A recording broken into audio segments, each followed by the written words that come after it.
Okay. Settle in, relax. I'm sorry about this. We just got blistered on time. So what's it like being a romantic version of Okay, Batman? slow down. Wait till everybody gets settled, okay? Fair enough. Tony, you want to sit right here? Yeah, that'd be great. All right. I'll scoot for you, Tony. Everybody jump in. You guys already had it, right? Good man, Charlie Brown. Hold on, he had a question first, and then we'll get you second, okay? Jostle on over. You guys need extra chairs? Guys- What do you need? You want to slide back a little? And we'll Because there's pull so more many of chairs you. in? Because there's so many of you. If you've asked a question, let someone else ask one before you ask again, okay? All right. Any extra chairs, or are we good? Okay.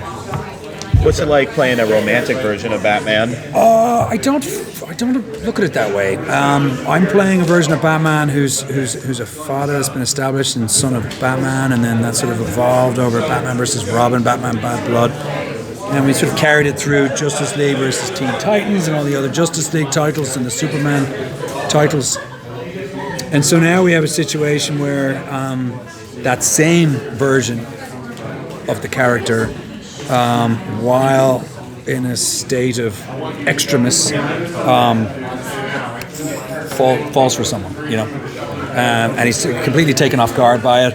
In a way, the timing couldn't be worse, you know, and so I feel pretty strongly that for the first time since I started playing the character, that the lines between Bruce Wayne and Batman are really getting blurred here, because. Really now, how do you define it? Is he Batman when he has the cowl on, and Bruce when he doesn't? But he's also a father, and he's now a lover. You can't really be yourself when you're trying to be someone else. So I feel like the line between them is being blurred here, and I find that really exciting, because I think it's defining and makes this version of the character kind of unique. Up to the green room. So I was wondering, since what was your preparation for bringing this version of Batman to this film as opposed to previous versions?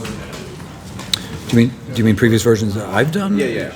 Because I know that I imagine the characters kind of change and evolve over time with the story. But it's changed and evolved naturally. Like it's not like, oh, I'm doing Batman Hush, so he's going to be different. It's evolved naturally throughout. That's what I'm trying to say. Throughout, this is now the 10th film in this series, and it's almost like 22 hours of television. Like it's like a full season of ups and downs, and it continues the story in a very strong way. So the fact that, you know, obviously some changes had to be made to sort of retrofit Batman Hush to fit into this continuity, while also remaining faithful to the principles and the themes of the story. So I didn't have to do any special preparation. I was already a fan of the comic book, and honestly, I was just waiting for them to announce that they were going to do Batman Hush with someone else in some other version of the universe. And then when they said they were going to do it with this one, I was doing backflips for joy. I really was. And even when I was recording the film, I kept thinking of this day, this moment, before going to Ballroom 20 and watching it play to 4,250 people, and it just gives me such a rush to hear them laugh and cheer and clap. And I'm not particularly fond of the sound of my own voice. That part is a bit cringy, but I do love watching them react and have fun. And so it's almost like this time it's personal for Batman, and this time it's personal for me too. Do you feel like this is one of the most, if not the most, personal Batman story you've ever been a part of? Yes, but I feel like we've earned it. Like, it's not like we've gone from a version of Batman where he's just like, he's Batman and he's out there and he's solving crime and kicking ass, and then all of a sudden he's Bruce Wayne and he's talking to Alfred, and this Batman has always had this sort of internal struggle, and he's always struggled with holding his emotions together. He's struggled with his own demons and his own unique backstory. Don't forget, he was manipulated in a particularly grotesque way by Talia that hasn't happened in any other Batman continuity. So he carries that with him, and he's also trying to be the best father he can. So,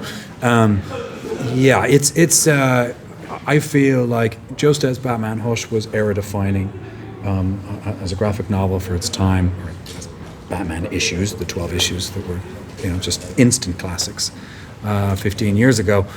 I feel that this is continuity defining for this particular series, and there's a group of Batman fans who have grown up watching these movies now, which is very rewarding. It's all I heard was Kevin Conroy for the last 7 years.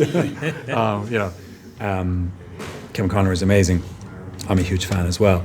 But there's now a generation of kids who've grown up watching these movies in particular, and that's I must say that's really rewarding. Was it interesting seeing Batman's relationship with Damian kind of evolve to where it's at Yeah. a good point now? And now, like you said, his relationship with women. You go from Talia, now he's with Selena. So how was that kind of seeing that progression for his character up to now? Well, he's with Selena, but will he, won't he? It's not exactly like But it's they still write off. 180 though. Yeah, no, absolutely, and that's absolutely been part of it, and I think how he's every single episode, it's almost like you want to call them episodes in these movies. We've had some progression and some evolution of Batman and Bruce Wayne, and according to my theory, they've started to sort of meld, and so it's. That's why I feel this is earned. It's not like Batman Hush has come out of nowhere. It's like it almost feels like this is kind of the next logical step, the next right episode for this particular universe. What's it like to have this come out when Batman turns 80 too? Well, it's serendipity. I mean, you couldn't plan it better, could you? Also, I suppose in a way I've been unfortunate in that I've never had a Batman standalone title at San Diego Comic-Con. Yeah. This is my first one, even though it's my 10th. So it's just the way the scheduling, release dates work out. And so that in itself is a thrill. Look, I think we are all servants to the character.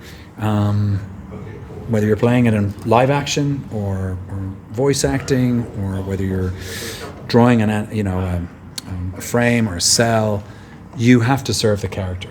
The character was around long before I was born and will be around long after I'm gone, and you just try to leave the character in a better place than you found it and serve it as best you can and move on, Yeah. And so it's always an honor and a privilege whenever I get a chance to do it, and particularly so in this case. I'm very, very proud of this movie. What do you personally do to get into character to play Batman?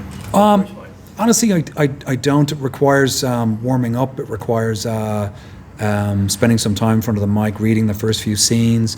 I call it finding my, dropping in, finding my sweet spot, my sweet zone, and just trying to find that place in my vocal range where it's starting to come alive, or it starts to sound like what I think when I read a Batman comic book, So that's all I can really bring to it, and I can also bring my own, experience as a human being. But that's a natural actor's process anyway.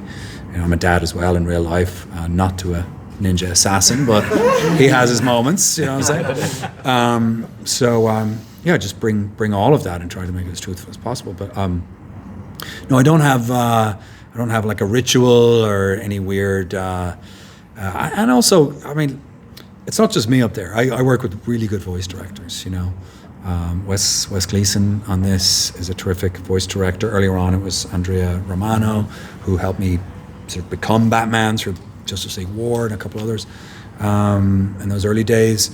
So, I give a lot of credit to these guys, and James Tucker in particular as a producer. I've really enjoyed working with him. He's got a real instinct for the character. And we're all aware that we want to try to make this version of the character stand out. Like, there's so many versions, and they're all great. But it's like you got to carve your own turf out somewhere, I feel like we've done that in a sort of a natural way without forcing it too much. And if you could play any other character in the DC universe aside from Batman that you haven't played before, what would it be and why? I've always thought Joker, because I just love how unhinged he is, and I don't know. I just every time it just feels like Batman when he's on the screen, or when he's in the book. Like it's Batman. It's almost like he's the villain that defines the hero, you know. So I think I probably love him for that reason. But I do have this weird, dirty secret. This has got nothing to do with Batman, guys. But when I was a child, no. No, I do have this dirty secret that like one of my favorite Riddlers of all time is Jim Carrey in Batman Forever. Like, Yes. I think he's I think he's amazing. A man of many voices, like crazy, like you believe he was like that. That movie goes a little nuts so towards the end, but I think he's like a brilliant villain, and I saw that movie many times, mostly because of him. So yeah, Riddler's great too, and Jeffrey Arend as the Riddler is spot on. Can't wait to see it. So because this is a saga, where would you like your Batman to end? I think there's some unanswered questions about his relationship with Damien. I think that's got to come full circle somehow. I think that's always been, as I keep banging on, that's kind of, integral to this run. And I think something has to happen with maybe with the Justice League, with some of those relationships. Although I do feel like Batman and Superman got a lot of mileage out of those Superman movies that just came out. Death of Superman and Reign of the Superman. So yeah, I think it's more personal for him. I think it all boils down to Damien, and I don't know if that's something that'll ever be resolved, whether it'll be sooner, later, how long this is going to go on for. I'm certainly going to write it for as long as they ask me. But this does feel like a high water mark, Batman Hush, for this continuity. So I'm just going to try not to think about the future. I'm just trying to enjoy this for what it is. Are we good? Anybody else? No?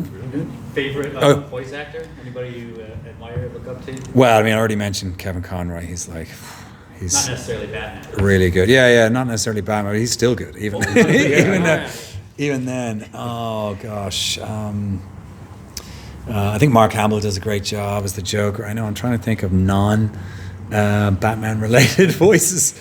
Oh gosh, I do love like some of the Toy Story voices. I think are amazing. Like Tom Hanks in Toy Story is just incredible.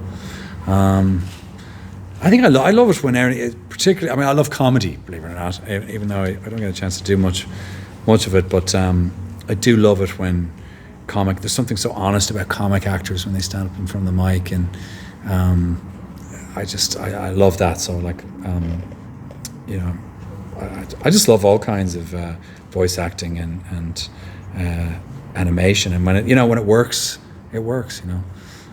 So no, I can't think of anyone right now. Of course, I'll walk out of here and I'll think of 10. Did you enjoy there was in Justice League Dark, Batman had like some moments where it was like unintentionally funny, but he was just doing stuff like the ghosts are like, oh yeah, you're coming next, and he's like, boo, and they're like, oh, so did you kind of enjoy like Batman's dynamic with that whole group in that movie? Oh, totally. I mean, I took one look at that script and I thought, this is a fantastic opportunity to show sort of a lighter side of Batman, because he's essentially the eyes and ears of the audience, and he's skeptical about all of this like dark supernatural stuff. It all seems like just mumbo jumbo to him, but you have to be sort of skeptical and then be brought into this and then realize that it is happening, it is real. So yeah, it's that was a lot of fun to do. That was a lot of fun, and I think if you include Justice League Dark with the other films he's done, we've got a really nice cross section of Batman, and I just feel very, very honored to be able to have played him for this long over such a large arc, and long may it last. Thanks, guys. I really appreciate it. Have a great con. Yeah. Thank you so much.